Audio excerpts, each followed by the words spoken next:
So, in this episode, we found out what Jabba really thought of his son when he called him Punky Muffin. I have a question about that.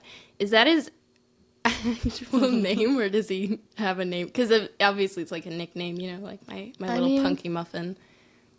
Which Punky, by the way, means worthless. So he's looking for his worthless muffin. Was it Obi-Wan who's like, Punky? I think so. It's a worthless muffin. Where's my worthless?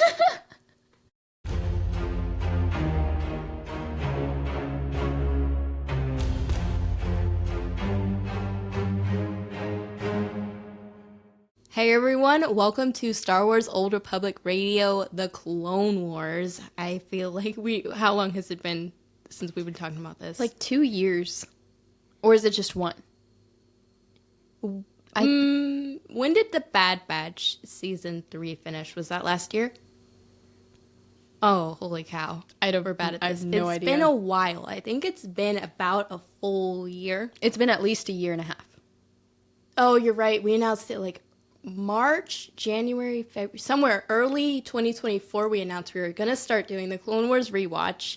And here we are in July 2025 doing our Clone Wars Rewatch. So thank you guys so much for joining. We hope that you're going to join us and rewatch the episodes along with us. If not, if you just want to hear the reviews about it, totally fine too. If you're new here, we have a very... I don't even know how you describe the way we talk about it. Just chill talking. We like, just hanging out. And we also have listener notes, which are starting on our first arc, which is the Malevolence arc we're going to start on. We're going to have listener notes every week. So if you want to be a part of the conversation, go on our Instagram, StarWars_old_republic_radio, and submit listener notes every week. I'm going to have a box probably over the weekend sometime for like the upcoming episode. So yeah, we'll read your notes out loud. I just I didn't mean to do a plug like at the very beginning of this. I was just like, here we are. But anyway, yeah, thank you guys so much for joining. Today we're talking about the Clone Wars movie, which I feel like gets forgotten about very often. I forgot about it. Well, not forgot, but I know it's a thing. Yeah. But that's about it. Yeah, remember it's a thing. Because there's so many episodes of the Clone Wars that are like really like, oh my gosh, like season 7 finale, just those and like all the really major episodes. This one is just kind of like, yeah, they go to, what was it, Teth and save Jabba the Hutt's son. It's really random. It's it just feels like a long episode of the Clone Wars, not a groundbreaking movie. Yeah, and that's what I was going to say is I always just thought of it as like a long episode. But rewatching it, actually, I feel like it was a very good intro to everyone. I feel like everyone was like 50% more of themselves, if that makes sense. Like everyone was just like extra. Bring out the personalities. Exactly. Strong. Like you're just getting this preview of what every character is gonna be about. Like Dooku was creepier and Rex was way cooler and everyone. What are you trying to say? Rex really lost his touch after the movie. He's not as spry as he used to be. But like, you know what I mean? Just like everyone is just extra. Yeah. That's what I got from it. I can see that. And Obi-Wan, he's like extra like sassy and like, which I feel like we should talk about every character as we go, kind of the format and their role in the story. Mm-hmm. Also just setting up like the war and the politics in both sides and just kind of the complexity of it versus in the movie. I feel like it's it is very political and you get a lot of details on that, but I feel like this really highlights a lot of specifics that make the movie make more sense. When they're talking about, the Outer Rim Control, Trade Federations, blah, blah, blah. Throughout all of the Clone Wars, you're seeing, like, specific, storylines, even with, like, the banking clan and just the complexity of the war. And so this was a really good one. I think it's really interesting how the battles are so closely related to the politics. Like, the battles are a result of what's going on here. Like, we need to rescue Jabba's son so we can create a treaty. Like, everything kind of just goes back to the politics of it, which is war. And then how you're saying like Anakin, Obi-Wan fighting, and then Padmè on the political side. It's really cool. And actually, the Clone Wars as a whole, I love that George had he had in mind he wanted to go back and tell that story of the Clone Wars first with the micro series, which we've yet to see. We're talking about doing like a blind review to it, or blind what's the word? Like a watch, not a watch party, but we'll watch it. Yep, we're gonna, which we might do eventually. Because I really want to watch that. I do too. Because, like, to see George's original idea for, like, the Clone Wars and what he wanted it to be, and then seeing the Clone Wars, the more, I wouldn't even say kid-friendly version. Colorful. Because even right off the bat with this movie, it's kind of like there's a couple, like, whoa, okay. And throughout the whole show. But you know what I mean, the more simplified version, I guess. So yeah, we'll get to that eventually, but just this whole 7-season, 1-movie Clone Wars show. It's just really cool that George got to work on, at least, a good amount of the series and the movie and everything. Just George Lucas Star Wars. It's always fun. It is. Very wildly different from the movies, though. Like, just starting with the characters, like Anakin, Obi-Wan, he's more similar to how he is in the movies. But, like, Anakin's wildly different. And one thing that actually makes me feel kind of bad for him is he's way more trusted in the show than in the movies. Like, he's just this war hero. And even Yoda at one point, he's like, the fate of this treaty or war or whatever lies in Anakin's hands because he was the one trying to save Punky.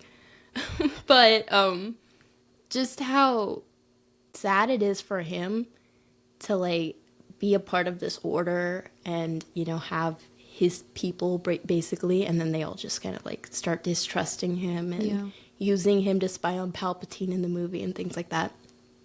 Just obviously, the more context you get for things, the sadder it gets, and the more stories, because when, like, you watch Revenge of the Sith after watching the Clone Wars, you're like, oh, like, just constant stabs to the heart. That's, like, everything in Star Wars. Like, the more you know, you're like, oh, that's way more heartbreaking now. Yeah. Like, even in A New Hope, they have the plans, but now you know the story of how they got the Death Star plans. And so the more you know, the sadder it is. Exactly.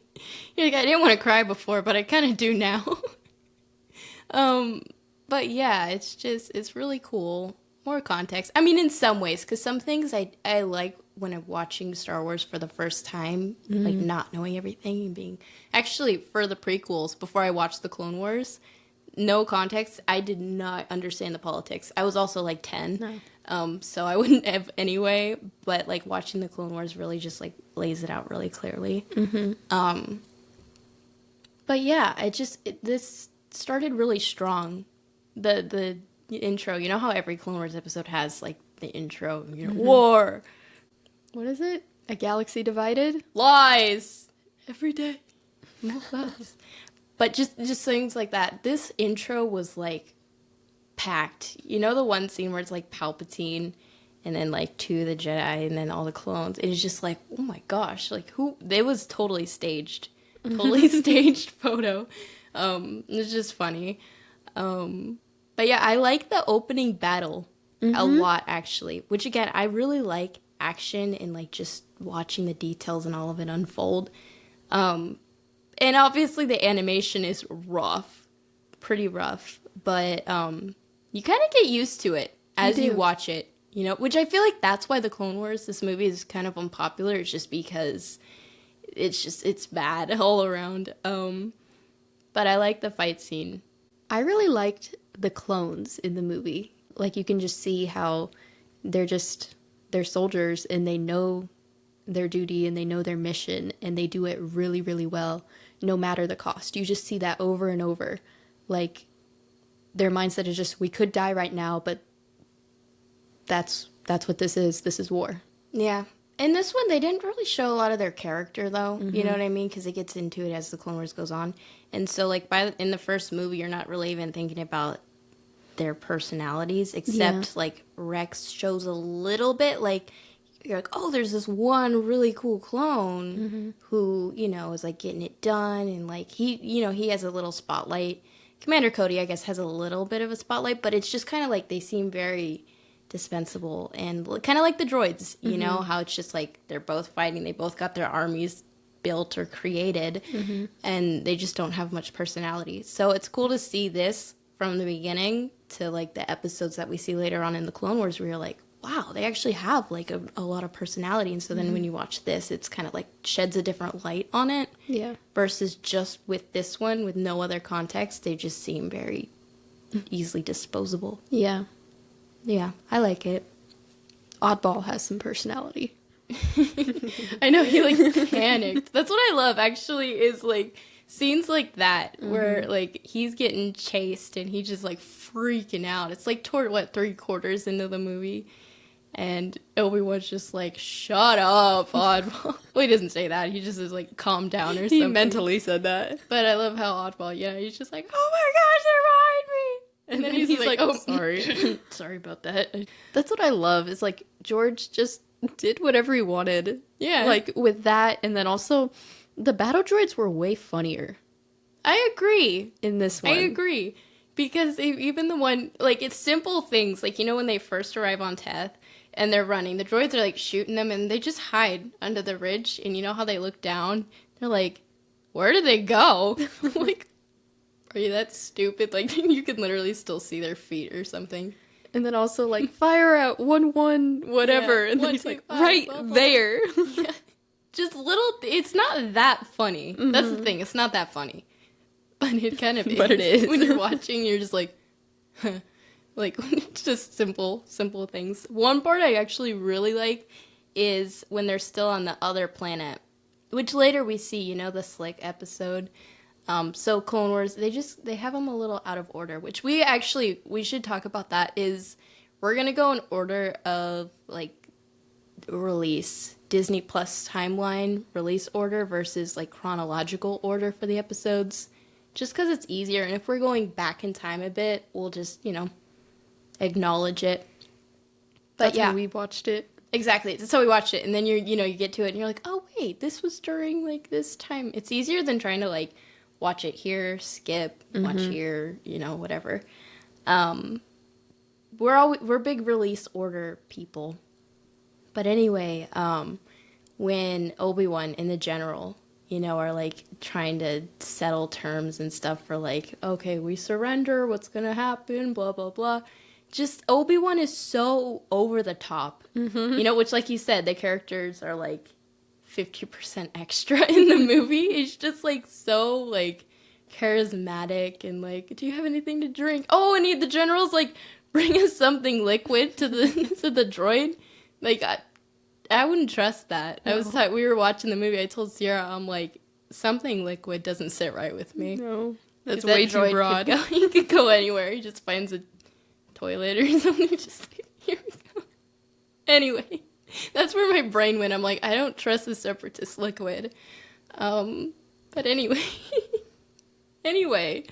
Also just introducing Ahsoka for the first time. And I mean, when she was introduced, she was pretty hated by a lot of people. I don't think by this point, though, you know, when everyone watched the movie, I'm assuming it wasn't like, you know, just kind of like, okay, new character, but not like I hate her. It was kind of as season 1 went on. I totally love her, though. Like, she's young, little, trying to prove herself. Very snippy. Gotta give her that. She's got a really, like, snippy, short, kind of annoying personality. That grows on you. Yeah. And, like, it grows on you because in retrospect, you're like, oh, Ahsoka, you're so silly. Like, because you know that she becomes so great. Yeah. So, Yeah, because that's the thing. It's like, she is a kid, and I think that's why she had that much, like, snippiness, attitude kind of thing, is just to highlight that she's just a kid, you know, and hasn't learned all this stuff, you know, doesn't come right out the gate like, hey, I'm this awesome Padawan, or that was a fail. Awesome Padawan. I guess she doesn't have hair, but you know what I mean. yeah. It's just, she's just little, and in this war, it's just crazy. It made me think of the Ahsoka episode. There's several. In Ahsoka. The Ahsoka episode where it's a flashback and she's on Teth and then the Ryloth, you know, how she's just, like, thrown into this war. It's funny actually seeing the difference with that, like, the inconsistency, I guess you could say, because in Ahsoka season 1,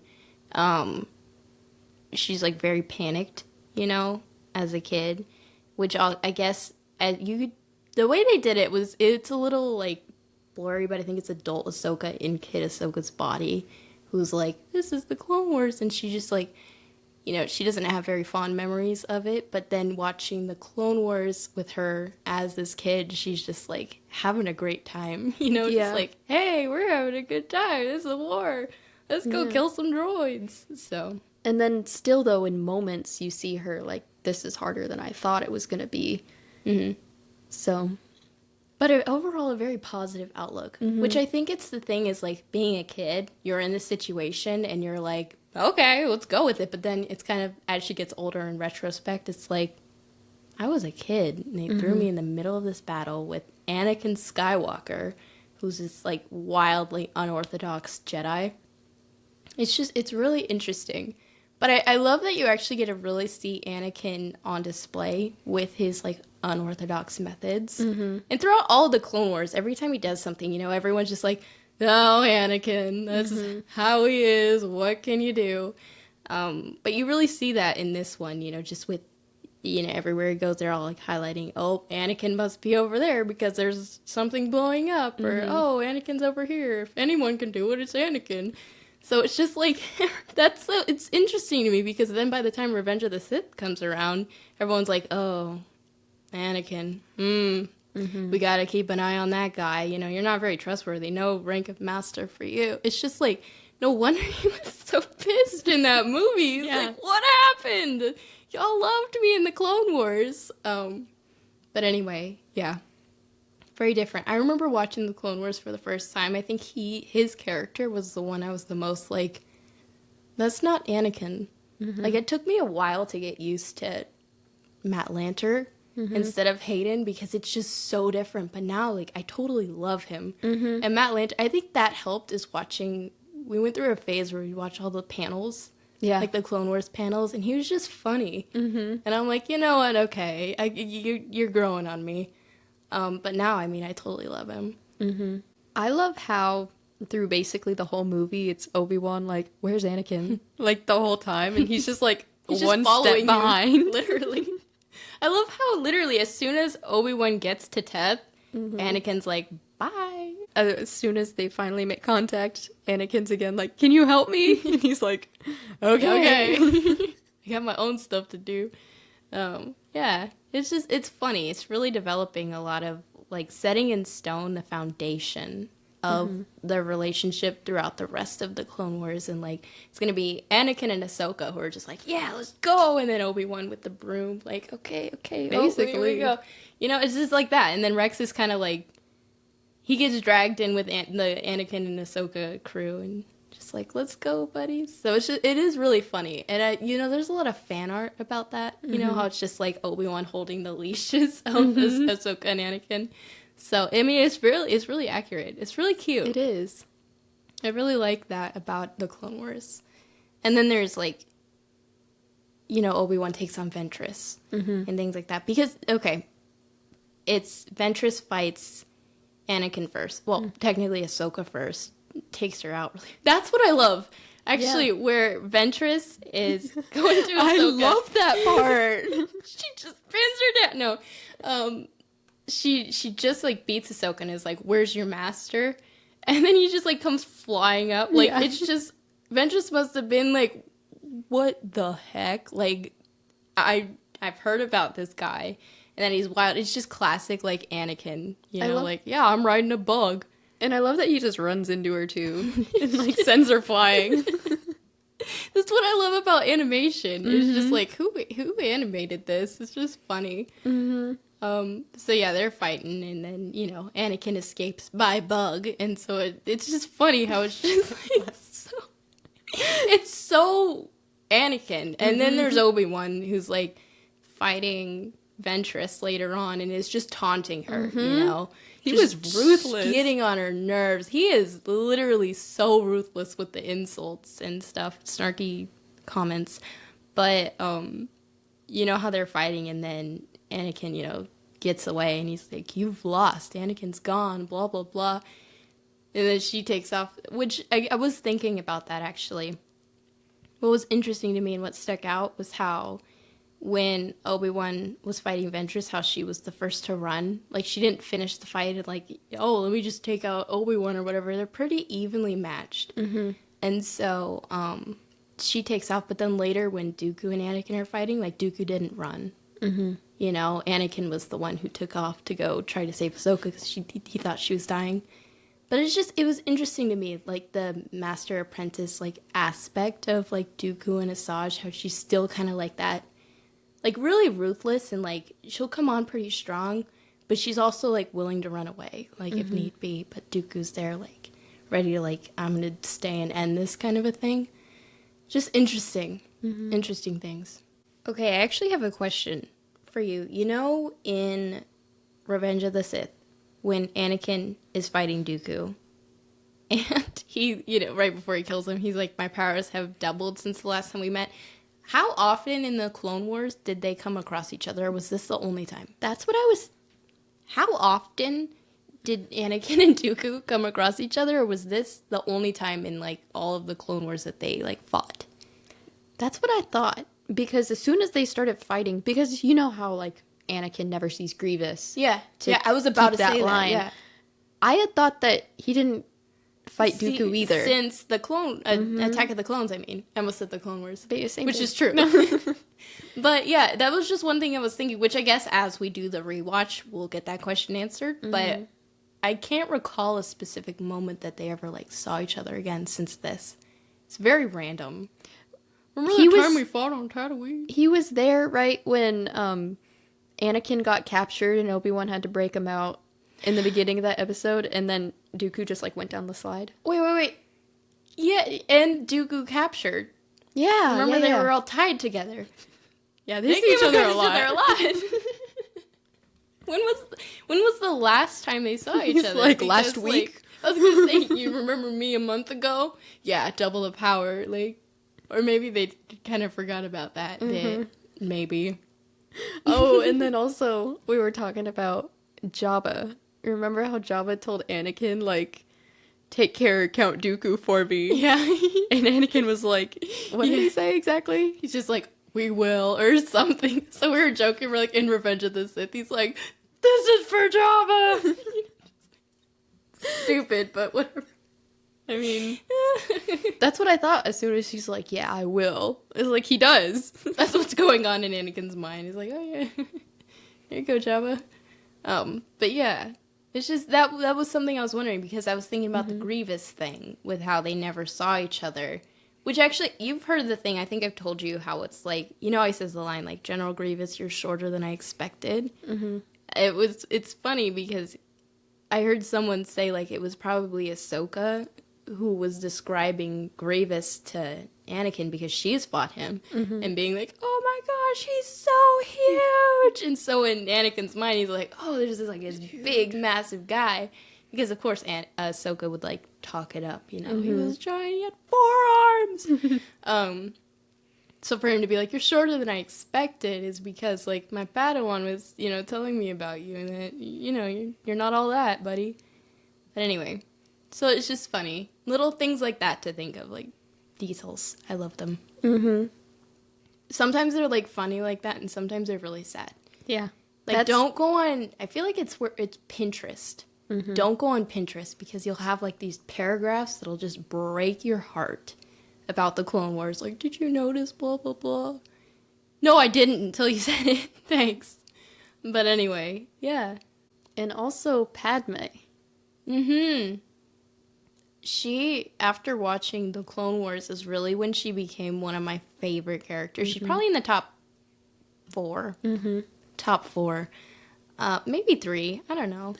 But anyway, I love her, like, fighting from the political side, but getting things done. It really sets the stage for like seeing how the Senate has such a big hand in the war, good and bad, because Padmè goes and does stuff, and then there's other people who are like corrupt and trying to get money and things like that. But yeah, I mean, it's really cool.